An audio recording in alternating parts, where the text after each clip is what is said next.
Hey, welcome back, adventurers! Hello. This is Lucas TV Adventures, and we are going to do something fun here. We're going to give you our reaction as we watch, as this says, Shanghai Disney reopening ceremony. And then we're going to follow this. This is, by the way, Pengpai News. There's the credit. This is where we got the video. So shout out to them for putting this live stream out there earlier. And, well, anyway, I don't want to talk over this. Here it goes. Pretty cool, huh, Brent? Yeah, some instruments.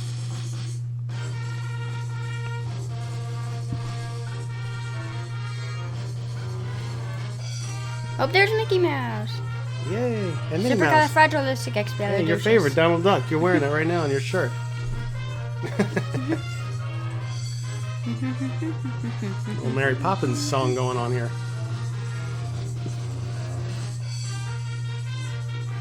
Oop, let me move us out of here. Whoop.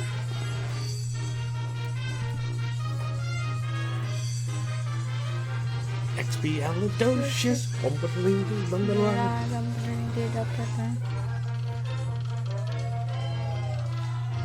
Mickey Mouse.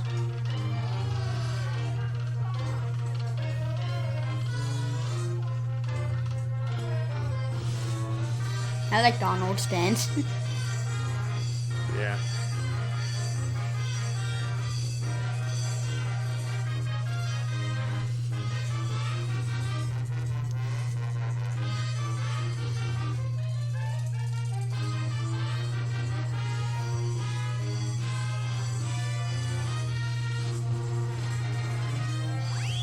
Yay! I'm looking forward to when they do this in Walt Disney World. So for those who are not familiar with our channel, I'll talk a little bit more about it later, but we live 15 minutes from Walt Disney World, so we're very excited about the reopening and hope they can do that safely for everyone, but we are looking forward to get back there. Yes. And we love to do videos from Disney World and other Orlando attractions. Let's hear what they have to say here. All right. Good morning. Well, at least they have translation. Let me turn it up a little bit.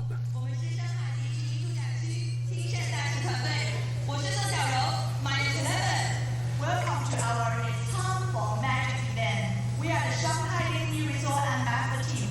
I'm Fiona， 我是黄慧萱。首先，让我们先感谢上海迪士尼乐团和我们的迪士尼朋友们，为我们带来这么精彩的表演。Thank you for the great performance. 今天是个特殊的日子，上海迪士尼乐园将在今天再次开园。Today is a special day. Shanghai Disneyland is reopening. 能站在这里和大家一同庆祝和见证这一美好的日子，我们也是非常开心，非常的激动，同时也非常感谢各位的到来。We are very excited and happy to be here with all of you for this wonderful moment. Thank you for coming. 下面让我们有请上海迪士尼度假区总台及总经理薛一军先生上台致辞。Now let's welcome Shanghai Disney Resort President and General Manager Joe Shaw.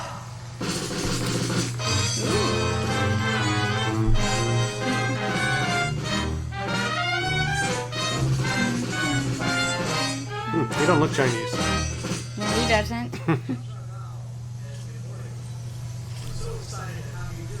I'm speaking There you go. Change the English. mic up. This historic occasion together.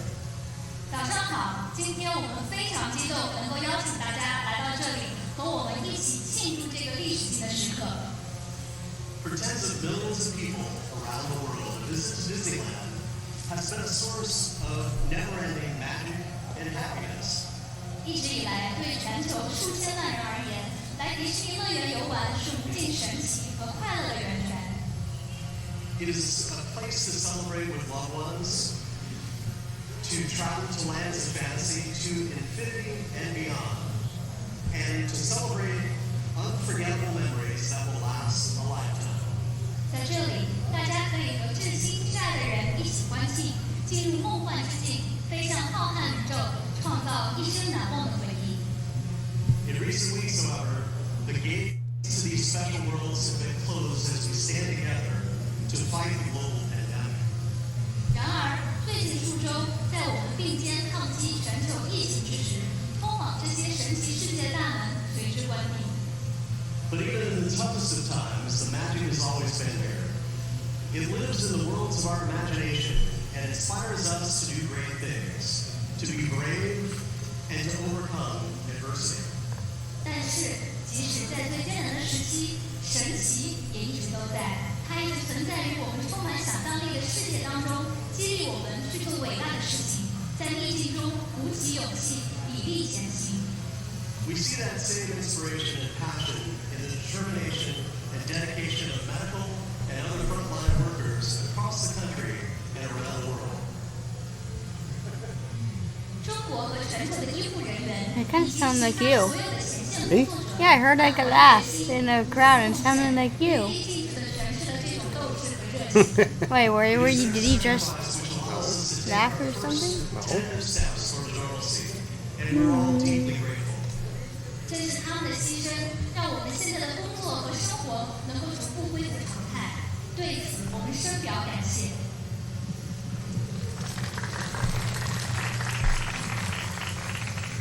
We're also grateful for the tireless dedication of our cast, our partners, and the countless people behind the scenes who make the magic at Shanghai Disney Resort and our other sister resorts around the world. 我们也非常感谢所有的演职人员、我们的合作伙伴以及无数的幕后工作者，正是他们的不懈努力，让上海迪士尼度假区以及全球其他的迪士尼度假区能够持续保持神奇的活力。 Just a quick word that, once they're done speaking here, We're grateful to our guests. It's your passion which ignites the magical dream within all of us. we're going to follow the cameraman into the park and up to the castle. And there's going to be a time-lapse section that I condensed of all these people entering it. But we'll see that in a few minutes. Across the globe, providing hope and inspiration for everyone, and can demonstrate that we can overcome any challenge together. 我们希望今天乐园的重新开放，就像是一座灯塔，照亮全世界，给每一个人带去希望和鼓励，同时也证明我们可以携手并进，共克时艰。 And now, it's time for magic. Ooh. Oh, a little phantasmic action.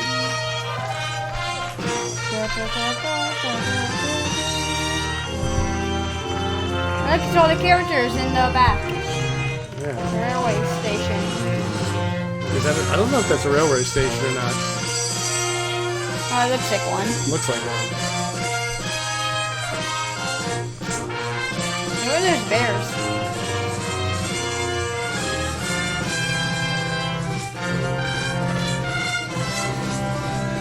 I kind of vaguely remember the bears. It's Duffy the bear, but I can't really place it. I know that you can Oh buy. yeah, they're buy- like the teddy bears they sell. Like here just that you can buy. I have no idea what those bunnies on the left are.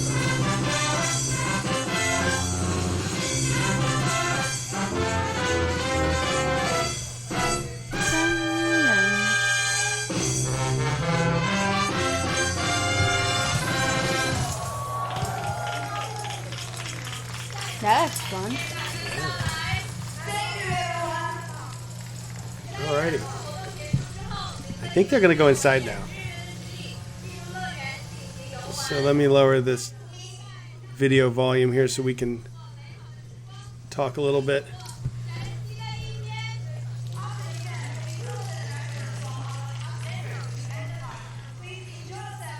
I don't know if anyone watching has ever been to Shanghai Disney, but Shanghai Disneyland, but certainly we have not. Of course, we've been to all the Walt Disney World resorts and parks and water parks, countless times, but never actually even been to Disneyland in California. We've never been to any Disney outside of Florida. You want to go? Yeah, I would like to go to the Shanghai and then Disneyland, California. Actually, like my dream vacation is going to Disneyland in California. So I'd really like to go there. Well, we'll get there one day. Ooh, bouncy.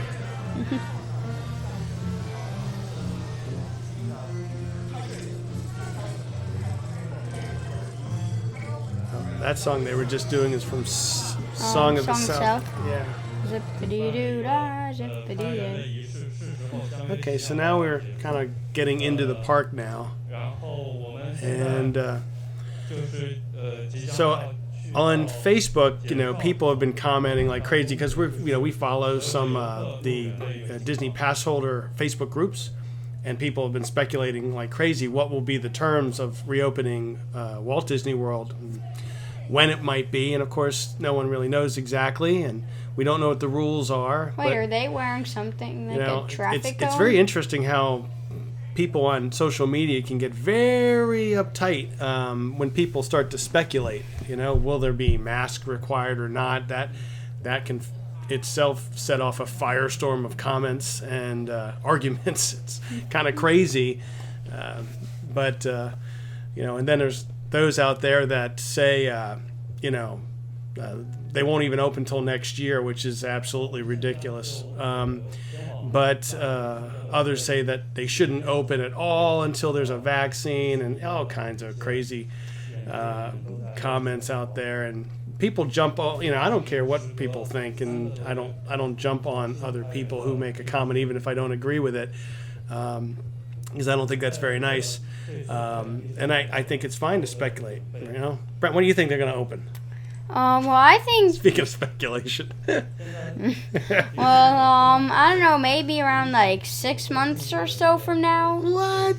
And well, like everything. I mean, like everything reopening. So Epcot's going to be a real challenge because they got rid of so many of the what they call CMs, cultural. No, gosh, you know, we obviously don't work at Disney, so some of the terms will escape me. But the cultural I don't know, the cultural representatives that work at a lot of the countries. Oh yeah. At Epcot were literally dismissed, and a lot of like in the World Showcase, people that work there, like from that country, but are not really completely a part of the Disney company. They're part of different ones. Yeah, so Disney outsources some of the employees that are really Disney cast members in appearance, but in actuality, they work for some third party like restaurant group or something, and they'll work in a restaurant. So a lot of those employees got fired. But not fired. That's like, you know, they got laid off. Oh, laid off. Yeah. And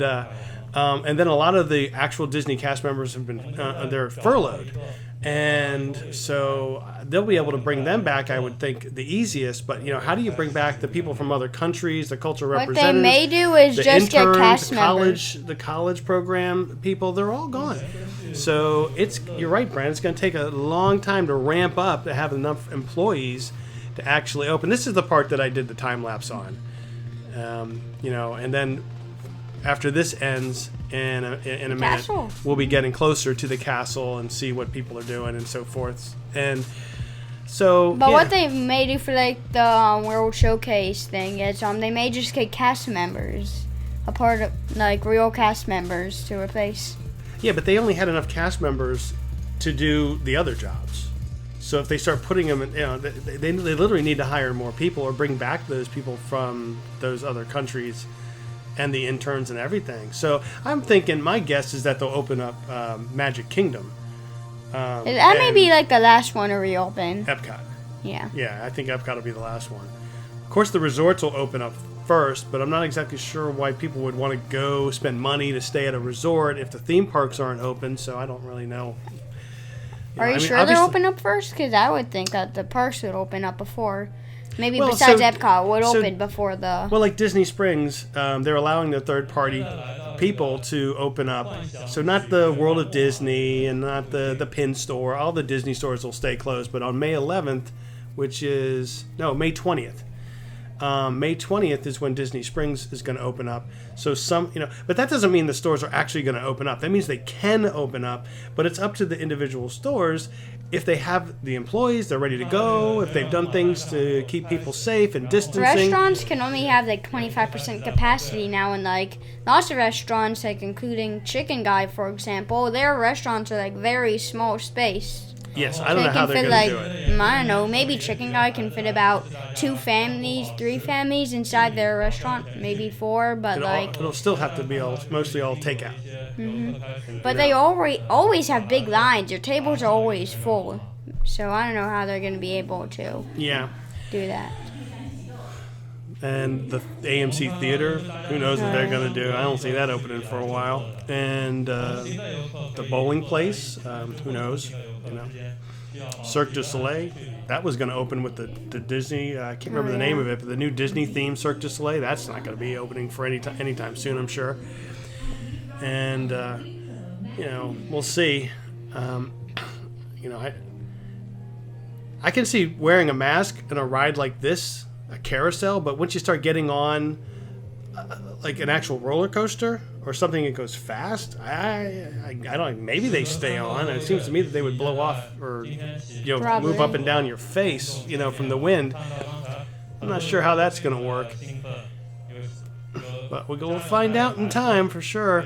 So yesterday was Mother's Day, and we went out for the first time because in Orlando here where we live, they have allowed restaurants to open as of May 4th. But the reality is that most restaurants still have not opened. And so yesterday there was a very few restaurants that were open, and we wanted to venture out and try it. And so we did. We went to Chili's. I'll probably put a video out showing what that restaurant looks like and our little experience for Mother's Day in the next day. Probably, I don't know, maybe even later today, if not tomorrow, I'll put that video out. And we also went to a farm on Mother's Day earlier in the day, and I'll do a video and put that out where we got to see some farm animals, and they have a farm market. It's not a farmer's market, it's an actual market at this one particular farm. And so we bought some fresh eggs from the farm and things like that. So that was a fun thing. So we're trying to figure out what we can start to go do and enjoy in our area, because we just love Orlando. It has so much awesome stuff. I'm sure lots of side attractions will be like opening up soon. So yeah, I think so. I mean, one of the last theme park sort of related thing was like Fun City. What was it called? Fun Spot America? Fun Spot America here in Orlando. That was like one of the last places to close. I mean, SeaWorld and Universal and Walt Disney World all closed, and they were still open. And we didn't go there, but the reason why I know it was open was because Adam the Woo went there and did a video showing that he was going on rides. Like hardly anybody was there. I mean, I think he may have been there early, or just people were too scared to go out at the time. But he went there, and so they may be one of the first ones to open up out of all the theme parks. And looks like they got the flowers. I can't imagine what Epcot flowers look like now. If they haven't been taken care of, they probably look horrible. But it's right in the middle of one of the most beautiful festivals for Epcot. One of my favorite times of the year is to go to Epcot during the International Flower and Garden Festival. It is just stunning how incredibly beautiful Epcot is. Even with all the crazy walls and construction going on, we were able to get there before things closed. And at the beginning of that festival, and shoot a bunch of video and put it on the channel and eat food and try this and try that and just see the sights and sounds. It was awesome. And so I think they're gonna be we're gonna be missing some festivals this year, because don't think they can squeeze it into a smaller time frame once Epcot opens up again. So just have to wait until next year to get around to those festivals again. Well, I mean, the last festival of the year, of course, people don't generally think of it as much. They think of Flower and Garden. Arts Festival is the newest of all of them. And then Food and Wine is incredibly popular. But the actual last one is the Festival of the Holidays. Mm-hmm. And so they're definitely going to, I mean, we're talking now we're into, November, December timeframe when that starts. And hopefully by then things will be back to normal. and they'll have that, because that's also a pretty fun festival. So Epcot around that time of year is really cool, and so we'll be there if it's open, no question. What's your favorite park? My favorite park? Well, I don't know. Maybe Epcot, maybe Hollywood Studios, because I really want to go on Rise of the Resistance, even though we never got on it. I'm sure if I go on that, it'll probably be my favorite park. And then Mickey and Minnie's Runaway Railroad, we never got on that. I think I'll have to go with Hollywood Studios because it also has my favorite nighttime spectacular, which is Fantasmic. You like it better than Happily Ever After? Happily Ever After is second. Oh my God. I love that show. Gosh. And I like Fantasmic more. I miss Illuminations. To me, the Epcot Forever show they're doing right now is good, but it isn't as good as Illuminations was. The uniqueness of that show and the music is just phenomenal. And I'd say out of all, I'm pretty the sure parks, Disney just used like other music tracks and put it together, right? For Epcot Forever? Yeah. Yeah, they went back in the history of Epcot and took theme songs from different attractions and things over the years. That some of them are gone. Like the veggie fruit, Kitchen Cabaret, it's gone. So here's my thought. Epcot is definitely my favorite park, but when I was a kid, it was not. So my parents took me to Disney World when I was a kid. I just thought I was just going to die at Epcot. It was so boring.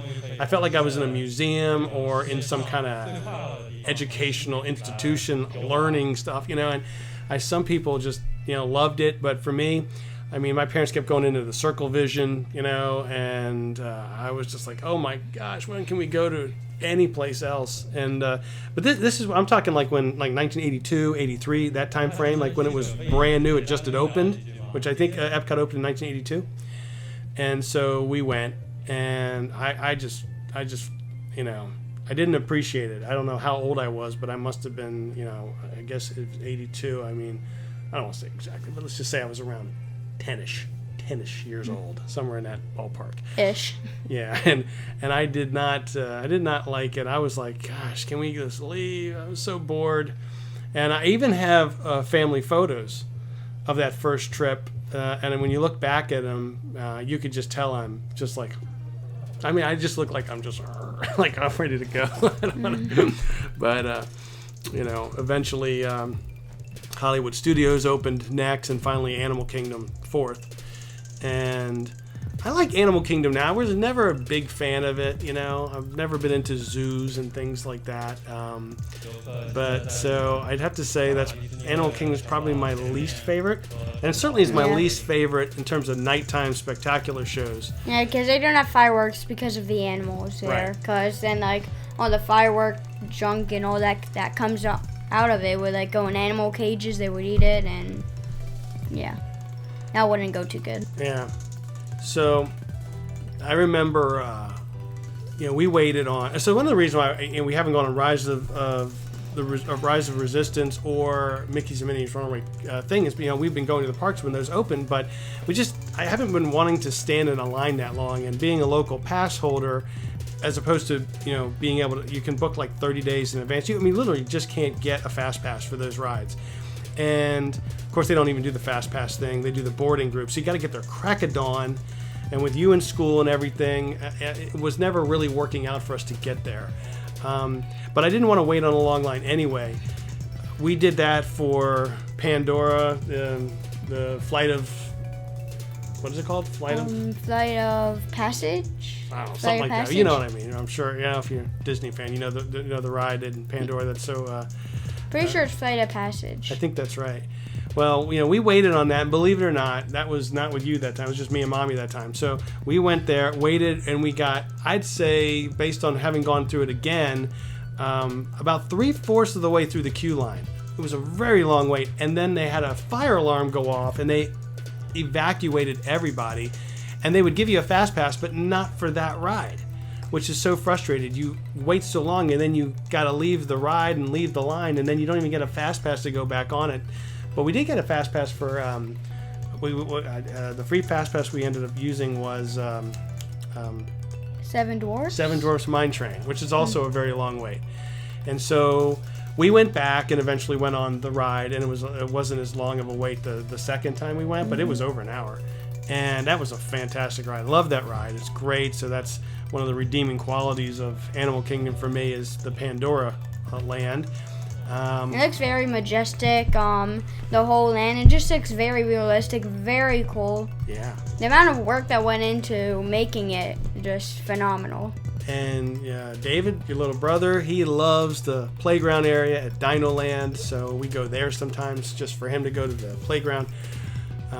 But other than that, not crazy about Animal Kingdom, and just love Epcot and Magic Kingdom. Those are by far our favorite. Hollywood Studios, So anyway, we went there on the opening day of Toy Story Land, and we waited 4 hours. 4 hours. Got there in the morning early, and still waited 4 hours to go on Slinky Dog Dash, and that is, I think, the last time I will ever do that for any ride. I mean, it was an experience, and we, once again made a video out of it, and of course that's on the other Lucas TV Adventures channel, not this one. And so quick history on that. All right, so Lucas TV Adventures, the one you're watching right now, used to be called Lucas TV Toys. So when you were younger. Actually, Lucas TV. Oh, it started Lucas TV, then became Lucas TV Toys. So it's like a toy channel. So we added toys to the name, and then we started focusing on Lego sets, and we did that for a long time. And then, of course, many people who know about YouTube and the rules and everything know that kids channels changed quite a bit this past January. New rules went into effect, and you got to decide if it's a kid video, it's like you get no views, and even since then it's hard to the video's over. So anyway, we'll just wrap up the video. Thanks for watching. That was the experience, and now the channel is called Lucas TV Adventures because it's really what we wanted to do anyway. You're not as much into Lego toys anymore, but we all love the Orlando attractions, theme parks and stuff in our area. We love being here. We love going to them. So we want to share that with people, and hope you enjoy it. Hope you subscribe. Hope you watch for future videos that'll be coming out, especially when things get back to normal again. So stay safe, and we'll see you in another video. Bye-bye. Bye-bye.